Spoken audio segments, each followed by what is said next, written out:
নবীজি দেখলেন এবার একটা রক্তের নদী। কিসের নদী ভাই? প্রশ্ন করব কেন রক্তের নদী, উত্তর দিতে হবে।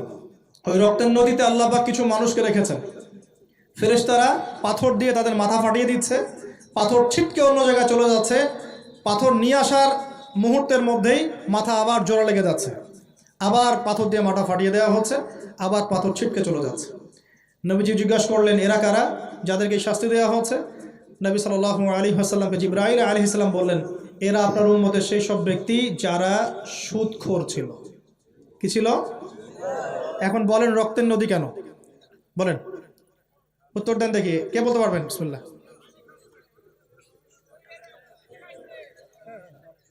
মাশাআল্লাহ, মাশাআল্লাহ, শুকরিয়া। সুদের মধ্য দিয়ে এক শ্রেণীর মানুষ ধনী হয় আর এক শ্রেণীর মানুষ গরিব হয়। সুদের মধ্য দিয়ে গরিব মানুষের রক্তটাকে চুষে খাওয়া হয়। এই কারণেই কিয়ামতের মাঠে এবং বারজাখের জীবনে রক্তের নদীতে ফেলে মাথাটা ফাটিয়ে দেওয়া হবে। মাথা কেন ফাটানো হবে? এই মাথা দিয়ে শয়তানি বুদ্ধিটা বের করেছিল যে ইন্নামা